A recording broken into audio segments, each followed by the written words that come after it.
Good afternoon, everybody, and welcome to a beautiful sunny day here in West Michigan. It's nice and hot out, so we are glad to be inside in the air-conditioned home today.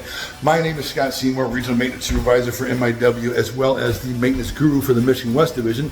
And today we are going to talk about everybody's favorite thing, drywall. That's right. Everybody loves doing drywall, don't we? But we're going to do it a little differently today. We're not going to talk about doing big repairs. We're going to talk about some of the little nuances and little tips and tricks that we can learn from doing small, tiny repairs. So let's get our stuff together and we'll get right at it. All right, so before we get started, let's take a look at a few of the things we're going to need to do our drywall job. Let's start out with a variety of different sizes and, of course, shapes of drywall knives. There's a reason for every size. We'll talk about some of this in a little bit.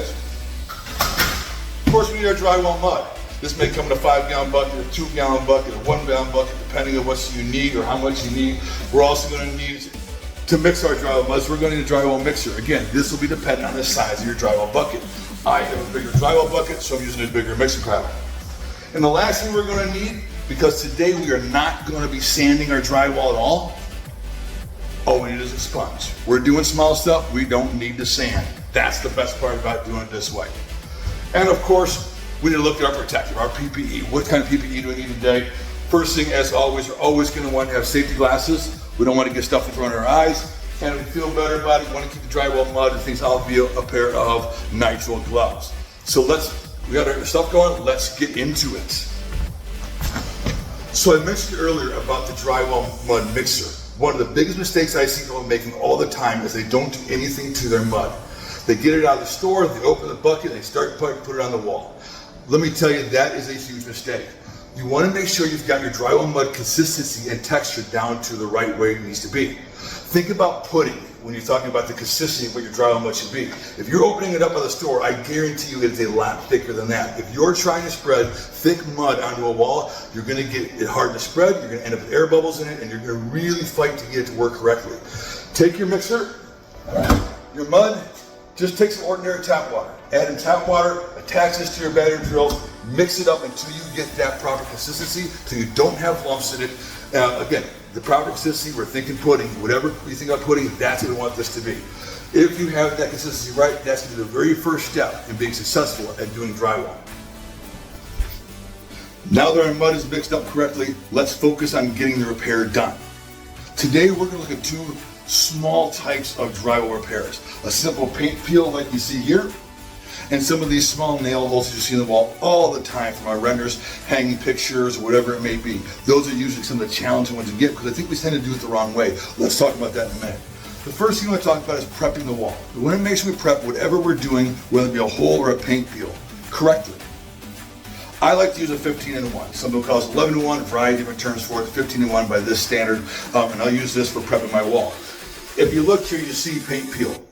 Whatever they had here, peel the paint right off. We've got paint flaking. We want to make sure we're getting all of this loose stuff off the wall. We do not want to leave anything loose on the wall.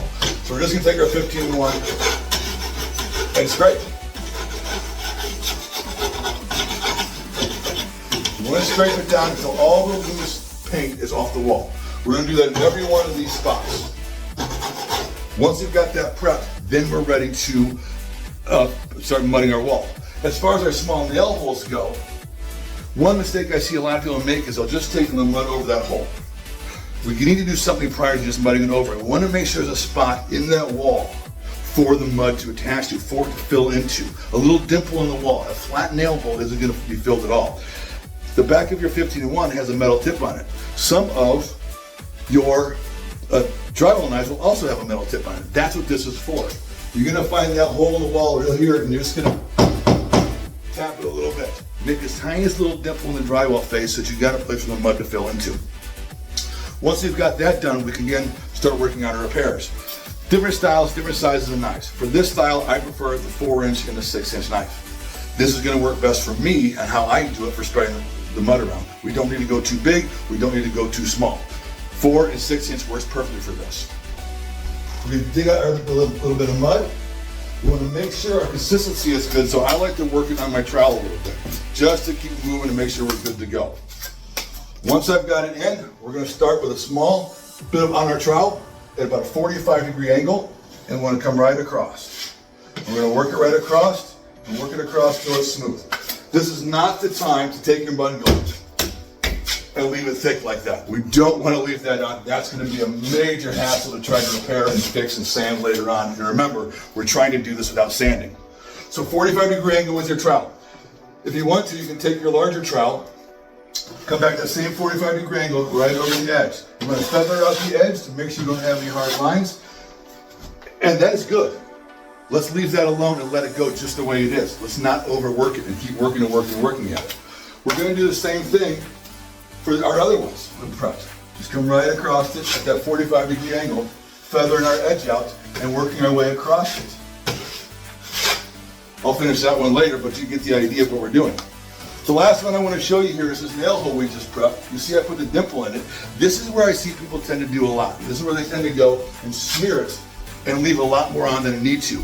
Now I've got to sand all that off. We talked about that with the paint repeal. It's the same thing with this. We also don't want to do the opposite, where we take our mud and go at 90 degrees with it, put some mud on and scrape it flat, because now we've taken it all off, there's nothing left. Drywall mud will shrink when it dries. Again, 45-degree angle, right over the hole, come back across it. You've now filled that hole. When it dries, you have very little, if any, sanding to do. That's the basis of filling a hole. That's all there is to it. 45 degrees, smooth yourself out, and feather your edges. Once we've given our mud time to dry, whether it be a 45-minute mud, 2-hour mud, or back the next day, this is the beauty of what we're talking about, the no sand. Because we have done this right, we have done that 45-degree angle, we've smoothed it out, we've feathered our edges, and we're not filling a big hole. Remember, this is not for big holes. We do not have to sand this. All I need is a wet sponge. I'm going to take my sponge, wet it in the water, wring it out, and I just want to start wiping. Wipe at the edge, wipe at the edge, wipe across the face. I don't need to scrub at it. I'm not trying to put pressure on it. It's a slow wipe. I don't want dripping water off it. It's a slow wipe right across here, just enough to smooth those edges out and take any humps that might be out of there. We'll do the same thing when we add for the nail hole. We're going to come right across it, a couple of different directions, smooth it right out. Make sure we've got it nice and smooth. Once that's dry, once it's done, we'll let it dry. We are good to paint. So there, my friends, is small nail hole and paint peel drywall repair in a nutshell. I know this was a quick tutorial on how to do it, but I promise you, if you learn these skills and how to do it and you practice them, it will make doing a lot of your turns much easier, much quicker, and much cheaper. Something we'll be able to do in-house and turn really quick and fast. I thank you for watching. Please remember to stay safe out there and have a great day.